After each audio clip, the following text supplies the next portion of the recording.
Hey,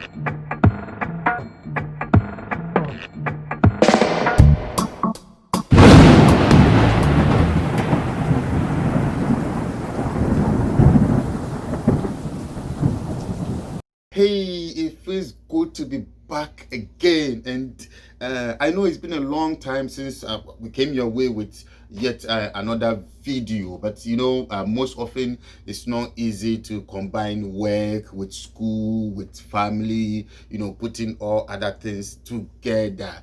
But it feels good to be back, and we're trying to keep the consistency. And first of all, we welcoming you back to KC Network, and we are encouraging you to subscribe to our YouTube channel. It's KC Network, and share for others also to have a feel of KC Network. And we are taking a quick look at the elections in the United States of America.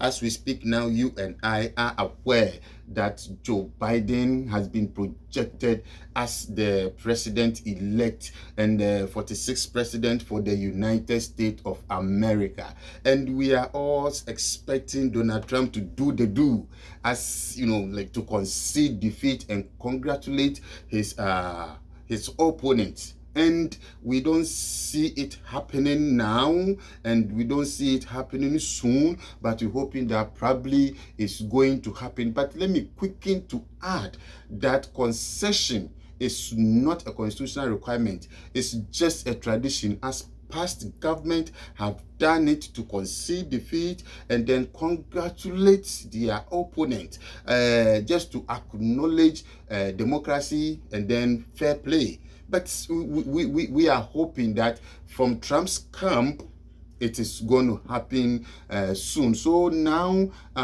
Joe Biden has been projected as the presidential elect with 290 electoral votes and still counting. So people are expecting and hoping that he is likely to hit 303 electoral votes. But let me hasten to add what it is meant by electoral vote, as this electoral vote system was constituted somewhere in 1787.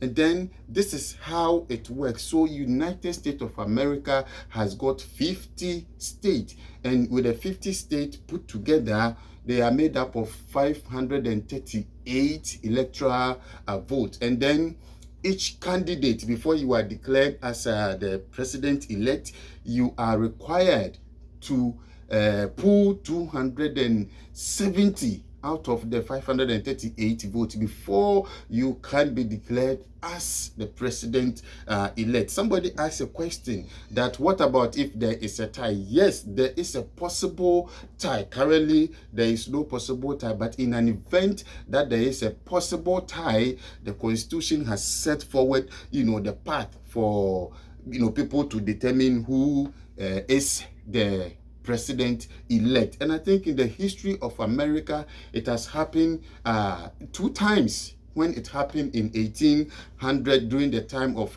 Thomas Jefferson, and then it also happened in 1824 during the time of John Adams. So when it happens, the House of Representatives, they meet, and then with whatever requirement coming out of the Constitution, they determine who becomes the president-elect. So with the 50 states, each state has a number of electoral votes. When you take New York, for instance, New York has 29 electoral votes. You go to Massachusetts, they have 11 electoral votes. You go to Georgia, they have 16 electoral votes. You go to Alaska, Alaska has 3 electoral votes. You go to Pennsylvania, Pennsylvania has 20 electoral votes. So this is how the electoral votes are spread. So when the presidential candidate wins the state, then the electoral vote available in the state is added to your accumulated electoral vote. That is why currently Biden is having 290 electoral votes, and then with the expectation of increasing it to 303 as it stands now. That is why he becomes the projected president elect.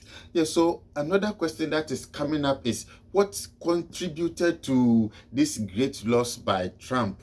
When you ask me, I would say the first one I would say is complacency. I believe Trump was so complacent because when you listen to his posture, his utterances, because there was at the time that he even passed a comment that should something happen that I don't want to mention now, he is not likely to lose a single vote. So he was so competent and so confident that he was going to win, because he said he cannot lose to the worst presidential candidate in the history of America, which happens to be Joe Biden. And then this is where we are.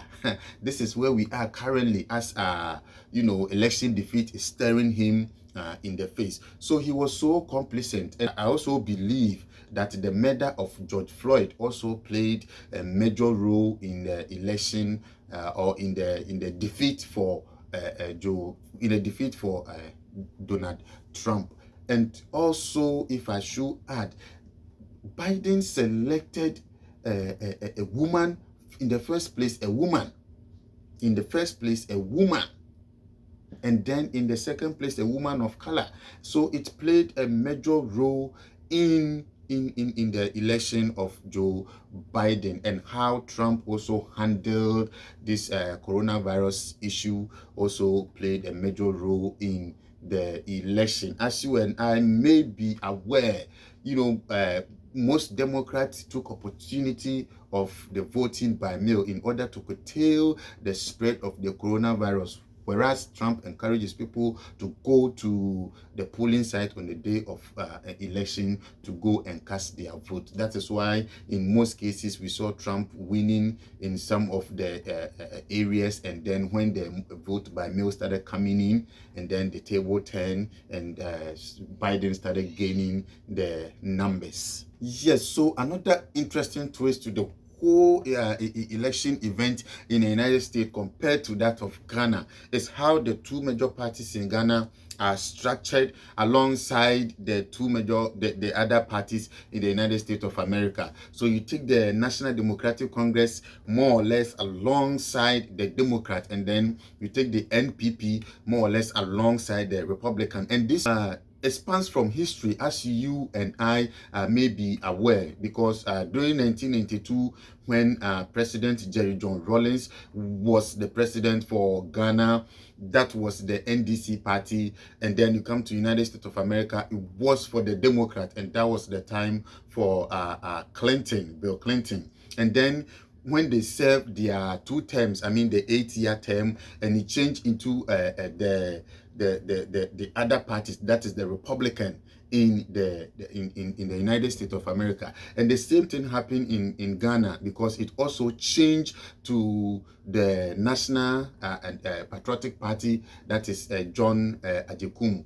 Kufuor in Ghana. And then when the time also, after they served their 8-year term, it also changed again to the Democrats, and that was the time that the working history man, President Obama, took over for the Democrats. And the same thing happened in Ghana when John Evans Atta Mills also took over for the NDC when he served his 4-year term, and it was continued by John Dramani Mahama for the 8 years, when Obama also served 8 years. And then when it turned, it also changed to the Republican in the United States of America, and that is Donald Trump. And it also changed in Ghana the same way for the National Patriotic Party for Nana Addo Dankwa Akufo-Addo. So that is how it has been. So this time around, that President Trump has served just a term,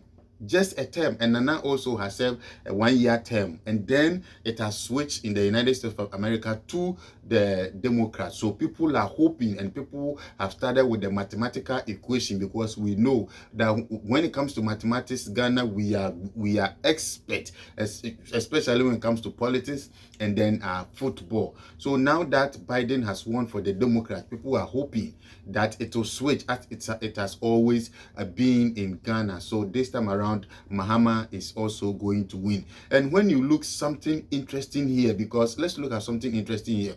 Mahama has been a vice president. The same thing, Biden has been a vice president. And then Mahama has chosen a lady, a woman, as vice president. And then Biden also chose a woman as vice president. So people are looking at all this, the switch, you know, and the age. Yes, another also interesting thing when I mentioned the age is for the NPP party, because though the permutations are there, they are looking at the age. The age, because when you look at President Biden, when you take his age, he is 70.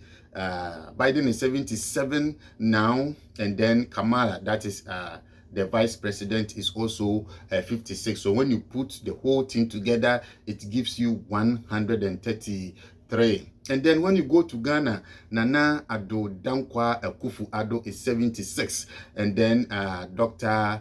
Bawumia is also 57. So when you put the whole thing together, it also gives you 133. So yes, so the mathematics is becoming interesting. So we are just keeping our fingers, crossed, and then you will see what will come out of the elections in Ghana come December 7th. If it's still going to toe the line of the United States of America, as it has always been, or is going to be a different way, because Nana can make it, and he did it, because in Ghana we followed the J formula, that if you don't have John, you can't become the president for Ghana. So we have the Jerry John Rawlings, we have John Ajekum Kufuor, we have John Evans Atamils of blessed memory, and then we have John Dramani Mahama, and even some people were hoping for John, the John that I'm talking about, but Nana changed the whole formula, and Nana used the N formula, and it worked for him perfectly. So maybe this time around, as it went in the way it went in the way of using the N formula, it may not follow as it has always been. So this is just a little information about the United States of America, especially compared to that of Ghana, that I try to put things together and bring it your way. We are still putting other things together, what went into the voting and what made this historic loss by President Donald Trump. Let me also quicken to add here that Donald Trump is not the first American president to have run for or lost the second term or re-election, because it happened so many years ago. So we have the last person that happened to was George Walker Bush. That is George Walker Bush Senior. I'm not talking about the junior. He happens to be the last president to have lost re-election in United States of America. But we have the Quincy Adams, we have the Herbert Hoover, we have the Jim Carter, and all others. They've all lost election or lost re-election before. So Donald Trump is not the only president to have lost re-election in the United States of America. So we are still putting things together, and then what went into the voting, why the man lost greatly, and how Africa stands to benefit from the election of Joe Biden. So keep your fingers crossed, and then keep subscribing to our YouTube channel. We have a lot in stock for you. We are still working to get feeds from whatever will happen from Ghana come December 7th, and then we'll sit here and then we will discuss everything. So until I come your way again, I know it's been a long time and we're trying to keep the consistency, but don't forget, my name is Cyprus. Continue to stay safe.